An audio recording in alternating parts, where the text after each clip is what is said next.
Epic is finally back from their winter break and they just put out a massive update. So today I'm going to be going over everything. South Park in Fortnite is here. This is something I never expected I would say. South Park Born in Chaos is in Fortnite from now until February 5th. This is a massive update with a mini battle pass. There's 13 free South Park mini pass items, including sprays, back blings, icons, emotes, level ups, and a terrace and fill up pickaxe. Besides the mini pass, there's also 5 South Park item shop skins, and for 4,000 V-Bucks you can get the entire bundle, which includes 5 skins. Each skin is 1,500 V-Bucks on its own. It also comes with 5 back blings, 5 pickaxes, and 2 emotes. You've got Cartman. His main style includes his awesome 4000 outfit from the show. The second style is a Battlehawk style, which is actually from the Halloween episode. He comes with Cartman's frog back bling and the awesome O crowbar. We've also got Kenny, who has one style and it's made out of random garbage, including an actual trash can, Princess Kenny's unicorn bear back bling, and Princess Kenny's royal scepter pickaxe. You've also got Kyle, a clean orange and green outfit with an ice cooler, Kyle's warrior's wings back bling, and his cardboard sword pickaxe. Then there's Stan, whose outfit includes a cyborg bill within his design.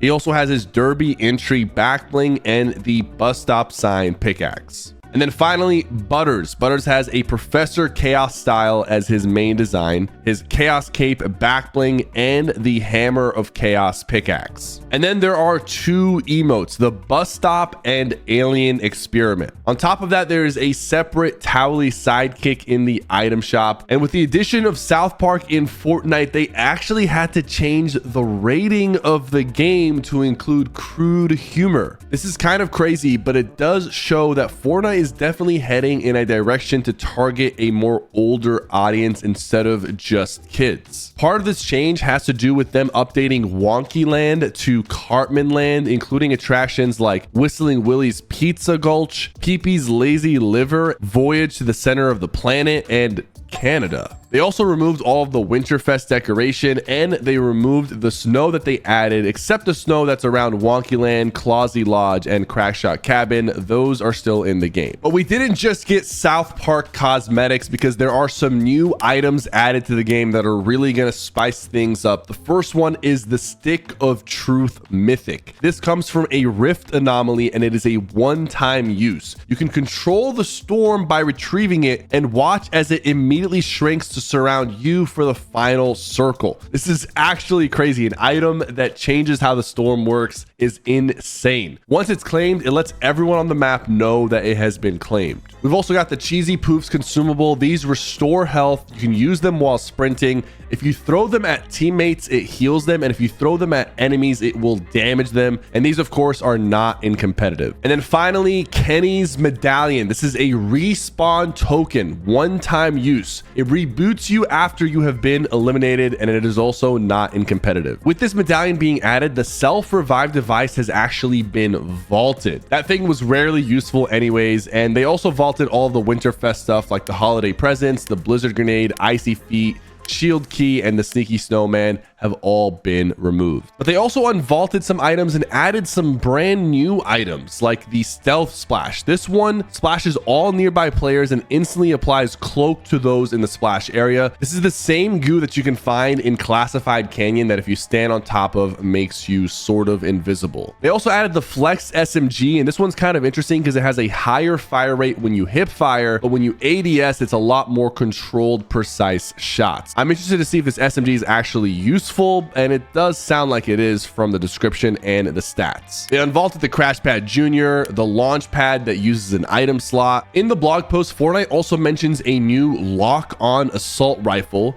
If you guys remember the lock-on pistol, this is probably going to work very similar to that, but it's an AR, and it's going to get added to Battle Royale later this season. And while this is not fully confirmed yet, sometime this season we should see the 7 weapons added back into the game and the return of the Foundation and the Visitor. We know that they are bound to return. There was a lot of leaks about them with it being Chapter 7, but we're not sure when this is going to happen. And here are all the super styles that were added updated with the most recent update for the battle pass. I mean, I've never been a fan of super styles, but they're here. And then there's also the 3 new OG pass pages that have been unlocked. All the levels you earned while these pages were unlocked do count towards you completing these pages, so the new pages could already be unlocked for you when you log in. And speaking of OG, the Infinity Blade now has a blue beam shining on it, which means it will return very soon. OG Ice King event will be returning February 15th at 2 p.m. Eastern.